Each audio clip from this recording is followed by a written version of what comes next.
Hi, welcome back to my channel. Today I have decided to tell you something about the great president of America, and his name is Abraham Lincoln. And as you are all aware of the fact that Abraham Lincoln was a sensational president that America have ever had, and he fought for justice, and he had three ideals in his life, and those three ideals were liberty, equality, and fraternity. And he was himself a true son of soil and a patriot who fought for the liberty, fraternity, and equality of his country, and he always strived hard to get his country become the greatest country in the world. And he had dreamt of making America a most progressive country in the world, and in that endeavor he succeeded greatly. And when he died, his funeral procession marched through various country cities of America, and people turned up in masses to see the mortal remains of Abraham Lincoln, and they held him in high esteem. He is regarded the greatest president of America, and he can be declared that he fought bravely against any kind of atrocities.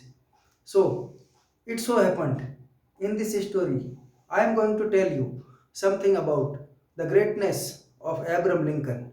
And when he was the president of America, he had a minister in his cabinet, and that minister used to criticize him severely, and he condemned Abraham Lincoln in his strongest possible terms. So, and he used to tell bad names to Abraham Lincoln.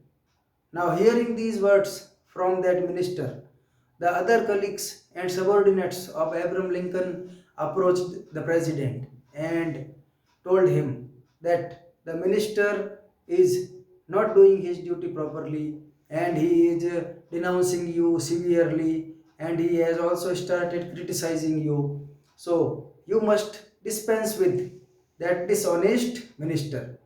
You will have to sack him at this very instant, because he is good for nothing, and he is always trying to finding fault in you. So, hearing these words, Abraham Lincoln said imperturbably that I know, my friends, that he is my critic, but I will not sack him at all, because he criticizes me for the sake of the country, and he wants to improve me.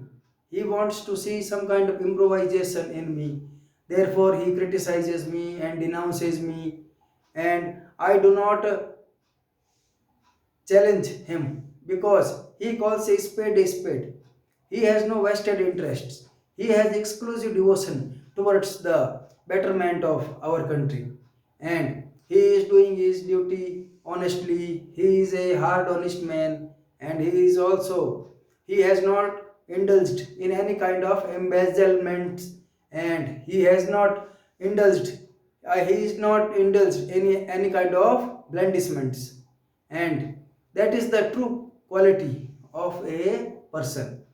He does not want to indulge in any kind of blandishments with me, because had he been so, then he would not have reminded me of my folly. So that would have been a bad thing. So I respect him and I hold him in high esteem for his true words, and in that way, whenever he criticizes me, I try to improve myself, because I am supposed to serve the people of our country, and I will abide by the law and regulations of our country.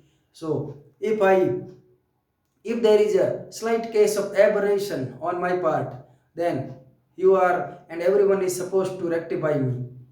And I am not omnipotent.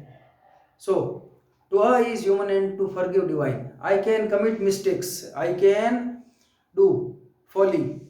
So, we should keep such people in with us that can find fault in us, and finding fault in us is not a bad thing, because he is indeed a true well wisher of us, and he wants to rectify our mistakes, so that is not a bad thing at all. We must also make clean breast of our guilt or our crime or our mistake, and try to not to indulge in any kind of discrepancy or any kind of embezzlements in our work.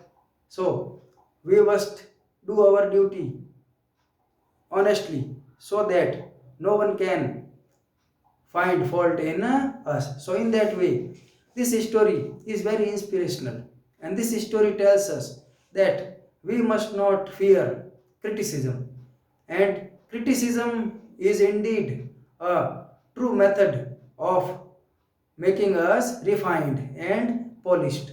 So, our critic is indeed our true well wisher. Thank you.